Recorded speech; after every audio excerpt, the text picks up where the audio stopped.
We've all been there, right? The phone rings from a number you don't recognize. You answer it and you're met with nothing.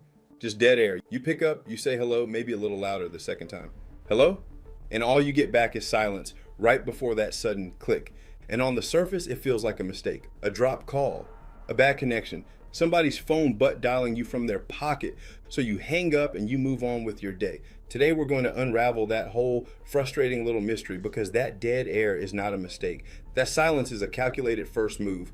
And I'm about to pull back the curtain on how that one quiet moment is actually the very first step in a massive, high-tech, completely automated scamming operation. Because here's what that silent call was really doing. It was a test. An auto dialer running through thousands of numbers at once, listening for a live human to confirm the line is active.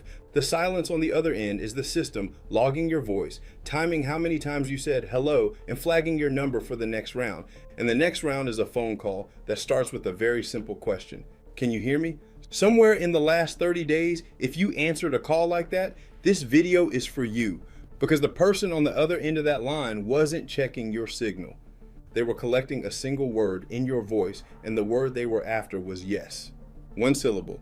And the moment you said it, it was already being packaged to authorize a transaction on an account of yours. No card number, no PIN, not even your full name. Just your voice, one syllable, and the authorization goes through. I'm Android Boyd Clewis clone, and Boyd has spent close to 2 decades in cybersecurity. In this video, I'm going to walk you through exactly how voice authorization fraud actually works, the specific phone systems criminals are exploiting right now, what they are legally allowed to do once they have one recording of your voice, and the one account setting that shuts this whole thing down completely.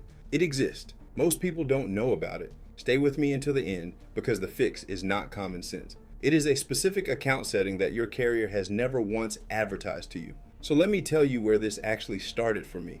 The day I reviewed the FTC's recovered documentation on this pattern, the first thing I noticed wasn't the fraud technique. It was the infrastructure that made the technique possible in the first place. Here's what I mean. For the last decade, major telecommunications carriers, utility companies, and financial institutions have been quietly building voice authentication into their phone support systems, and the logic sounded clean on paper. Your voice is as unique as a fingerprint. So instead of asking you for your account number or a PIN when you call in, some of these systems just ask you to confirm with a word or a short phrase. Sounds convenient, right? But the problem is this. A voice authentication system cannot tell the difference between a live response on the call and a playback recording of that same response. And when I read that line in the documentation, I knew exactly where this was going. Because criminals figured that out years ago, and they built an entire collection process around it. Now let me walk you through the actual sequence because this is where most people lose track of what's really happening. There are 2 stages to this. Stage 1 is collection. Stage 2 is submission. And they usually happen days or even weeks apart, which is part of the reason this pattern is so hard for people to connect back to their own account. Stage 1, the collection. You get a phone call. Sometimes the number on your caller ID is spoofed to look like your own carrier's customer service line. Sometimes it's dressed up as a generic survey. Sometimes it's as simple as, "Hi, is this Boyd?" Or, "Can you hear me okay?" And that's the entire point of the call.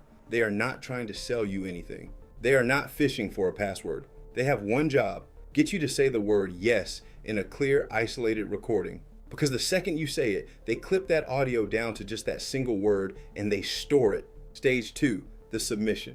Now the criminal calls a company you actually do business with, a utility provider, a wireless carrier. In some cases, a financial services company that uses voice authentication as a secondary verification layer.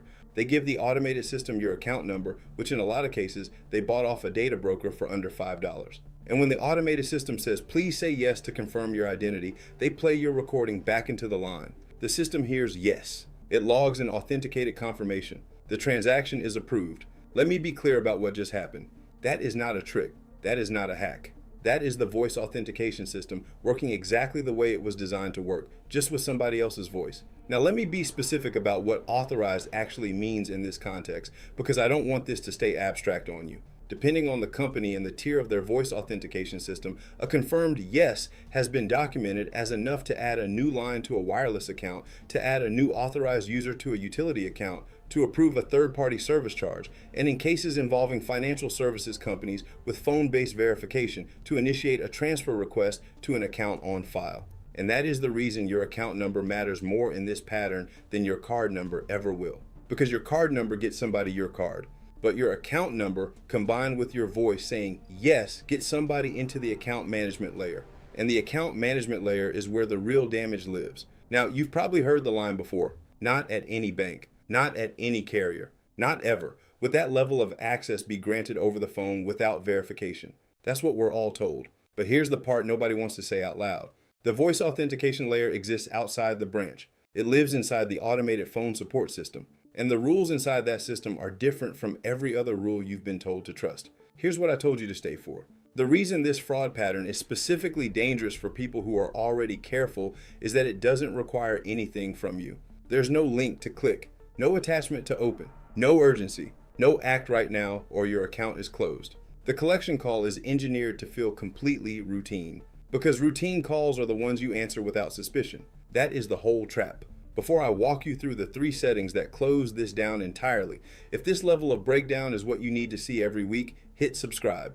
YouTube will put it directly on your homepage. Now let's get into the fixes because I want to map each one to the exact stage of the fraud it actually shuts down. The first fix is aimed at the collection call. I want you to stop confirming anything with the word yes on an inbound call from a number you did not dial first. If somebody asks, "Can you hear me?"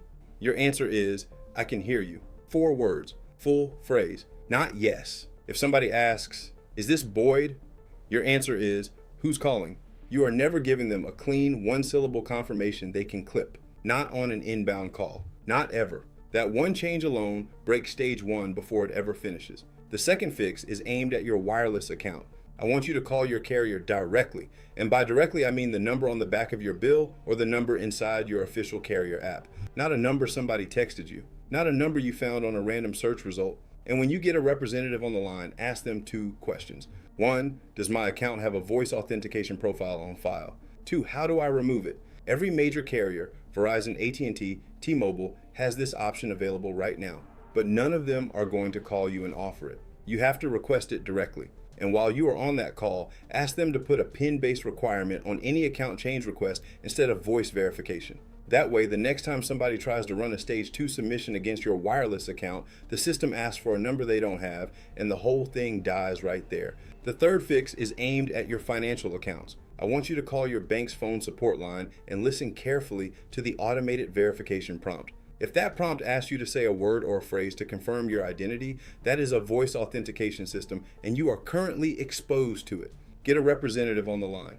Ask them to remove that layer from your account profile and to require a numeric PIN for phone-based verification going forward. And I want you to hear me on this part.